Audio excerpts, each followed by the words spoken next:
आज जो मराठा समाजाला वेगळं आरक्षण देण्याचा ठराव मंजूर झाला त्याबद्दल मला विरोधावरती बोलू शकत नाही. आपल्याला काय मुद्दा मांडायचा आहे का? त्याबद्दल मला विरोध करायचा नाही की म्हणून आम्ही सांगतो वेगळं आरक्षण द्या, वेगळं आरक्षण द्या. पण आज अध्यक्ष महोदय ज्या जरांगेचा उल्लेख माननीय मुख्यमंत्र्यांनी केला, अहो ते सतत धमक्या देतात, याला टपकविल त्याला टपकविल.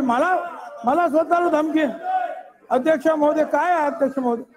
आणि अध्यक्ष महोदय एवढंच नाही तर छत्रपती शिवरायांच्या पुतळ्याखाली बसून महाराष्ट्राच्या मुख्यमंत्र्यांना उपमुख्यमंत्र्यांनी आम्हाला तर नेहमीच देतात, अहो आईवरून शिव्या.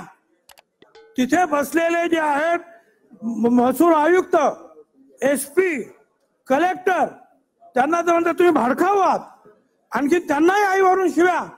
अध्यक्ष महोदय ही दादागिरी जी काय चाललेली आहे याला काय कंट्रोल करणार आहात की नाही? अध्यक्ष महोदय काही कारण नव्हतं खरं म्हणजे. 27 तारखेलाच त्यांना सांगितलं होतं, त्यांनी सगळे गुलाल उधळला, फटाके वाजवले, परत 10 तारखेला उपोषणाला बसले आणि अनेक शहरामध्ये जे आहेत बस गाड्या फोडल्या आणि एक भीतीचं वातावरण ज्या राज्यामध्ये जे आहेत. मला बोलायला देणार ना? तुम्ही नंतर बोला ना. आता अध्यक्ष महोदय एक भीतीचं वातावरण राज्यामध्ये ते निर्माण करतात. अध्यक्ष महोदय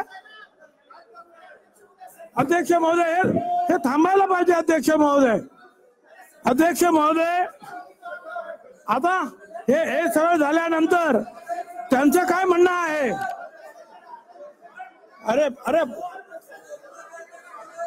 भुजबळ साहेब माझ्याकडे बघून बोला ना. काय अध्यक्ष महोदय माझा आवाज तर मोठा करा मग.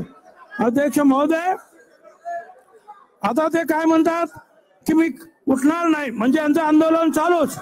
आपण मराठा समाजाला वेगळं आरक्षण द्यायचा ठराव केला तरी आरक्षण म्हणजे यांचं चालू. यांच्यावर काय बोललं की आम्हाला ते धमकी देणार.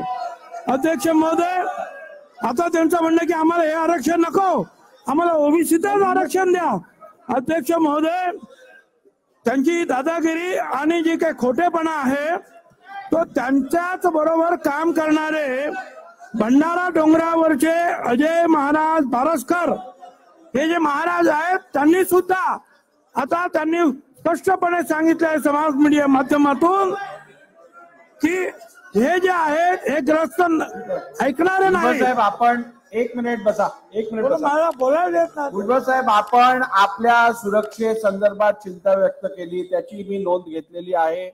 जर का आपल्याला कुठच्याही प्रकारच्या जीवहानीची संभावना वाटत असेल तर त्या संदर्भातली चिंता आपण व्यक्त करणं रास्त आहे. सभागृहासमोर आपण जी चिंता व्यक्त केली आहे त्याची नोंद घेतली गेली आहे. शासनाने या विषयाची गंभीर नोंद घेऊन उचित उपाययोजना करावी.